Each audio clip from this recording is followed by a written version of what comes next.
Welcome back to my channel.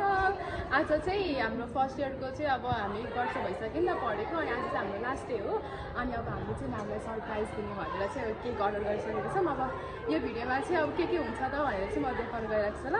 Stay tune guys, लास्टसम्म चाहिँ हेरिदिनु होला। अब चाहिँ हामीले केक चाहिँ अर्डर गरिसकेको थियो नि त। अब त्यसपछि चाहिँ के हुन्छ अब क्लासको माहौल कस्तो छ चाहिँ म अब देखाउन गइरहेको छु। यहाँ चाहिँ रेसिनाले पैसा तिर्दैछ। यो चाहिँ अब हाम्रो एकाडेमिक ब्लक हो अनि यो चाहिँ यतापट्टि पनि एकाडेमिक ब्लक हो। यो चाहिँ पिबिएल हो अनि यहाँ चाहिँ मेरो सिनियर रुममेट। हेलो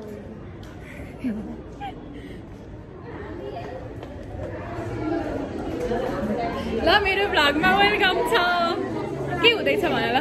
अब चाहिँ हामीले म्यामहरूलाई के काट्दै हो त्यही हो। मेरो पैसा आयो म चाहिँ अर्गनाइजर होइन पैसा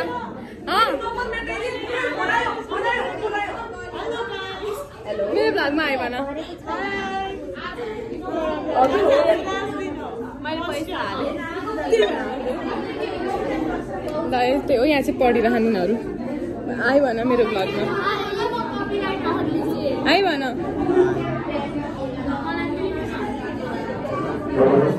अब के अरे अब चाहिँ म केक आएपछि चाहिँ देखाउँछु अथवा बिचमा के भयो भने चाहिँ देखाउँछु, त्यति नै होला। त्यहाँ अब लास्ट हो नि त, तिमीलाई के भन्न मन छ भन। मलाई त रोजीको काम छैन हेर, साथीहरू अघि मलाई फसाइदियो। त्यो पनि कोअर्डिनेटरको हुनाले यो भ्लग जान्छ है फेरि। यति नै हो ल। क्रिस्मा चाहिँ लास्ट डे हो, के भन्न चाहन्छ? नराख्ने म कपिराइट हान्दिन्छु।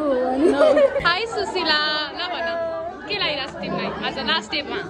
के लागिरहेको छ? स्ट्रेस लागिरहेको छ। किन स्ट्रेस? सब कुरा पेन्डिङ भएर असेसमेन्टहरू सब पेन्डिङमा छ। असाइनमेन्टहरू सरी। Thank you. ल तिमी भन आज लास्ट डे हो, तिमीलाई के लागिरहेको? हेलो काव्या। आज चाहिँ तिमीले अस्तिको भ्लगमा तिम्रो अनुहार आयो भन्दै रिसाउँदै थियौ। आज चाहिँ लास्ट डेमा तिमी के भन्न चाहन्छौ? लास्ट डेमा चाहिँ म भन्न चाहन्छु कि अस्ति भर्खरै हामी ओरिएन्टेसनको लागि आएको थियौँ, तर यति चाँडै नै हाम्रो 1 वर्ष भएको पत्तो नै भएन। अनि सबैजना चाहिँ हामी राम्ररी पढ्यौँ, राम्ररी रमाइलो गरेर अब फर्स्ट इयर चाहिँ एन्ड हुँदैछ। अबको 2 हप्तापछि हाम्रो एक्जाम छ अनि म एक्जाम फर्म भर्दैछु। ल बाई, राम्रोसँग एक्जाम देऊ। Best wishes. हाई एलिना, के छ खबर? ठिक छ।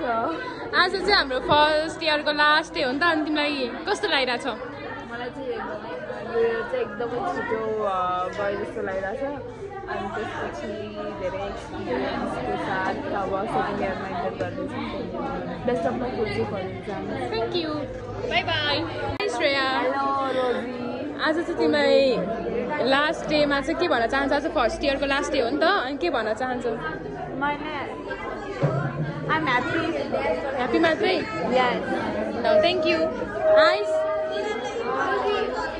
चाहिँ हामी केक लिन जाँदैछौँ। उता चाहिँ केक लिएर चाहिँ उयो चाहियो र उयो त आएकै छैन। जेप्पै त हामी यतिकै आयौँ अनि हामी बेलुन नै किनेर आउनु भनेर भनेको छौँ।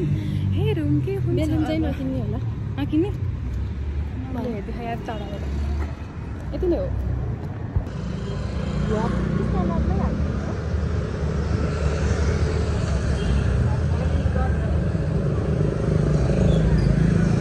आयुषमा धनीले पैसा तिर्दैछ। कति भएको? 7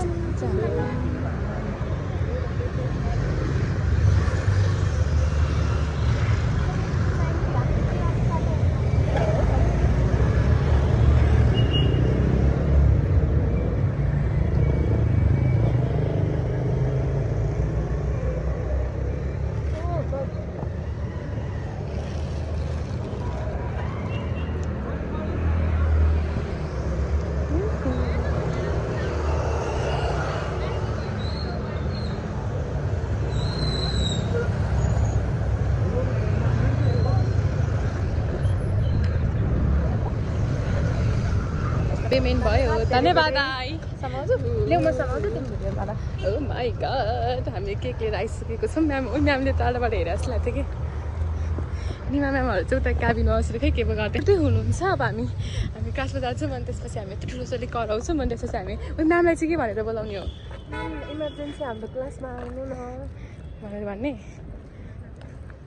के चाहिँ गर्ने आएर पड्काउने मात्रै अब न ह्याप्पी बर्थडे हुन्थ्यो भने पो गीत गाऊ फेयरवेल अब चाहिँ हामी क्लासमा जान्छौँ अहिले फटाफट हिँड त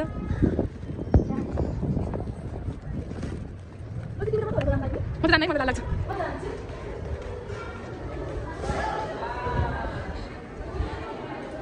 आयो ल ल लाइब्रेरीको साथीहरूलाई नि बोलाऊ पहिला लाइब्रेरीको साथीहरूलाई फोन गर सब साथीहरू त्यो जम्मा भएपछि मात्रै अर्डर बोलाऊ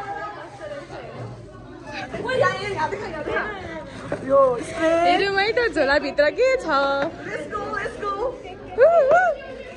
ह्याप्पी पार्टी पपर रहेछ ह्याप्पी पपर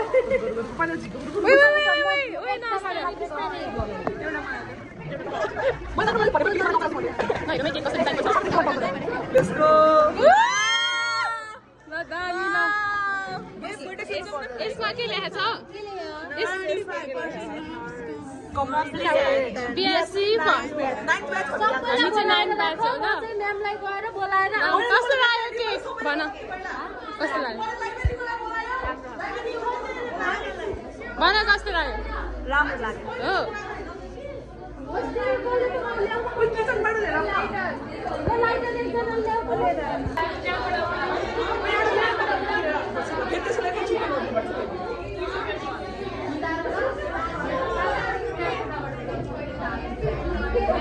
हामी म्यामहरूको लागि कचौरा लिएर आइसकेको छौँ यहाँ चाहिँ हाम्रो किचन हो यस्तो हुन्छ हाम्रो किचन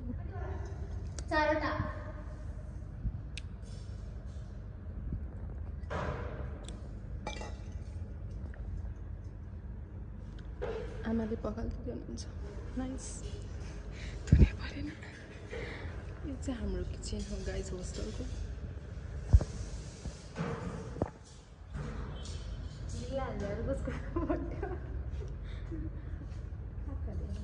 धन्यवाद आमा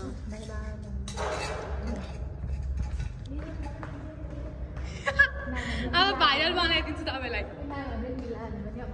हान्दैन हाँस त निभाइ हुन्छ मुर्छ भन्यो है हाँस त एक्सपेक्टेडै थिएन अब चाहिँ म वहीँ गएर देखाउँछु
राम्रो नर्स बन्ने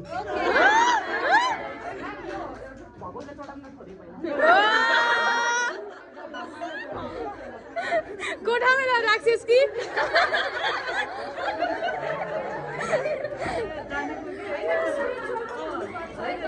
यो धेरै नै छ म्याम कोठामा लान्छ अहिले अलिकति राति भाइ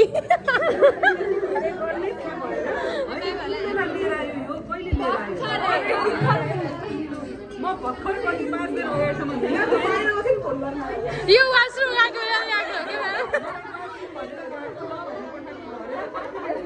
एक घन्टा लाग्यो यार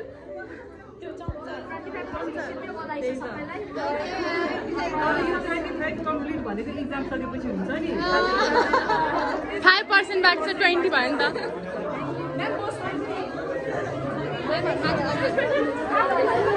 ताली बजाइदेऊ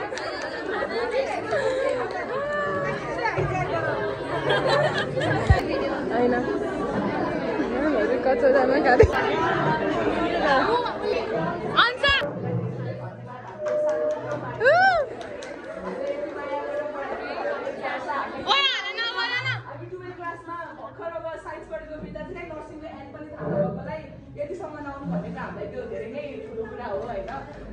आज चाहिँ हाम्रो यो सानो प्रोग्राम चाहिँ हामी सबै मिलेर हजुरहरूलाई एरेन्ज गरेको हामी सबैको हामी कतिको ग्रेटफुल छौँ म्यामलाई अब केही गर्न नसकेको एउटा सानो प्रोग्राम एरेन्ज गरौँ न भनेर अनि त्यसै गरी हामीले चाहिँ एउटा सानो थ्याङ्कफुल स्पिच पनि बनाएको छौँ अनि अब चाहिँ मेरो साथी अनुसारले चाहिँ हाम्रो थ्याङ्कफुल स्पिच भन्दाखेरि डक्टर भन्दै आइरहेको होइन अब म त नर्स भन्दिनँ भनेर सोचिरहेको कि होइन अब नभन हुन्छ नि सुन्दै आउँदाखेरि पनि रेपुटेसन पनि राम्रो नहुने कहिले के न्युजपेपरको हेर्दाइमा पनि त्यस्तै आइराख्ने होइन त्यस्तो सुनिरहेको होइन तर त्यो चाहिँ म एकदम गलत रहेछु हामीलाई हाम्रो सोसाइटी कति गाइडेड मिसगाइडेड रहेछ होइन नर्स र डक्टरमा त केही डिफ्रेन्ट नै छैन नि त नर्स र डक्टरमा राखेर बुझ्ने हो भने माथि तल फरक पर्दैन के नर्स बिना डक्टर हुँदैन डक्टर बिना नर्स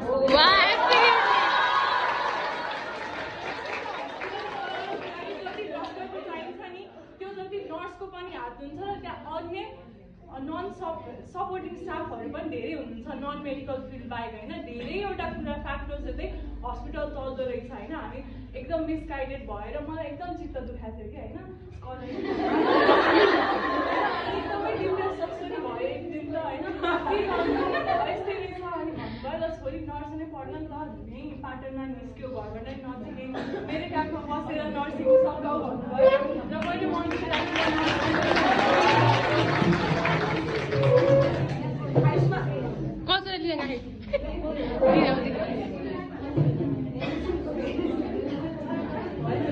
अन्य साथीहरूको कुराहरू सुन्दाखेरि पनि यस्तै आइरहेको कि उहाँहरूले डक्टर बन्नुपर्ने यताउति यस्तो भएको होइन अनि कतिको त फ्रस्ट्रेसन नर्सिङ थियो होला तर मलाई के भन्न सक्छु भन्दाखेरि मेरो फर्स्ट चोइस नभए पनि म यहाँ केही गरेर खान सक्छु म खोबीको भएको छु होइन म्यामहरूले यति धेरै सपोर्ट गर्नुभयो र म त केही गर्न सक्दिनँ होला डिप्रेस भएर यसरी यतिलाई केही गर्नु भन्दा नर्सिङ पढ्छु भनेर आएको थिएँ होइन तर धेरै स्कोप हुँदो रहेछ हामी धेरै राम्रो काम गर्न सक्दो रहेछौँ एउटा हस्पिटल भन्दा डक्टरको मात्रै एउटा एफोर्ट्स जस्तो हाम्रो डक्टर गराएको छ नि त्यस्तो नहुने रहेछ होइन हामी इक्वल हो भनेर चाहिँ मैले बुझेँ र यहाँ आउँदाखेरि चाहिँ अब डर पनि लाग्ने होइन एकदम स्ट्रिक्ट हुन्छ यता हुन्छ उता हुन्छ भनेर है के गर्ने होला कस्तो इन्स्टिट्युसनमा म पुगेँ होइन यहाँ आएर हजुरहरूको सपोर्ट फर्स्ट दिनदेखि नै हाम्रो एकदम वेल म्यानेज अरू साथीहरू सुन्दाखेरि चाहिँ कहिले के भइरहेको छैन भनेको टाइममा के भएको छैन त्यस्तो सुनिरहेको हुन्छौँ तर हाम्रो चाहिँ भनेको टाइममा सबैजना सबै कुराहरू सक्यो यसरी आज हामी यहाँ छौँ अब हाम्रो साथीहरूले 25% नर्स कम्प्लिट भयो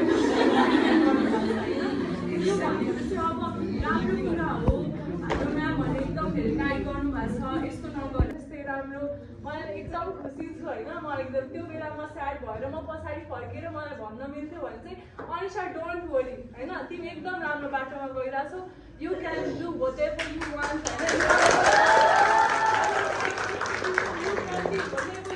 होइन म त्यहाँ डिप्रेस भएर बस्नु पर्ने त थिएन नि त मेरो यत्रो धेरै यति धेरै 50 जना साथीहरू यस्तो थियो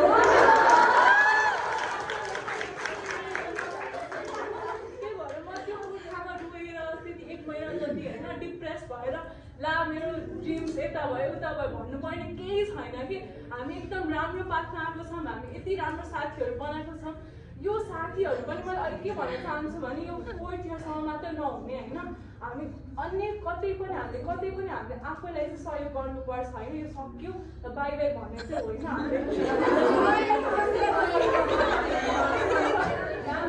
फर्स्ट इयरमा मात्रै नभन्ने पनि हामी अन्य अझै 2nd इयर जाँदाखेरि पनि हजुरको सहयोग चाहिरहन्छ, 3rd इयरमा नि 4th इयरमा नि, अन्त्य हाम्रो जीवन जहाँ समाप्त हुन्छ।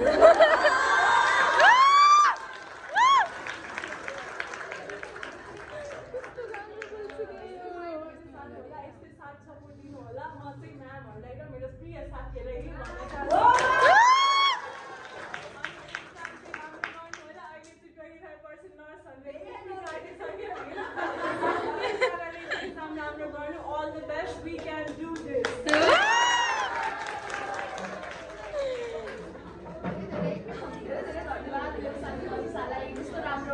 थ्याङ्कफुल स्पिच दिनुभयो। कसैले पनि 1-2 मिनटमा यस्तो राम्रो स्पिच बनाउन सक्छ भनेर त कदापि पनि कसैले सोचेको नै थिएन होला होइन। धेरै धेरै थ्याङ्क यू फेरि पनि। साँच्चीकै नै अनिसाले भने जस्तो नर्स भनेको एकदमै हाम्रो वान अफ द, मैले सर्च गरेर हेर्दाखेरि चाहिँ कहिले पनि साइन्सले पनि रिप्लेसै गर्न नसक्ने प्रोफेसन भनेको मेडिकल प्रोफेसनलाई मानिन्छ, त्यही माथि नर्स। जुन नर्स चाहिँ हामी सधैँ, अब डक्टरहरू भनेको त केही क्षणको लागि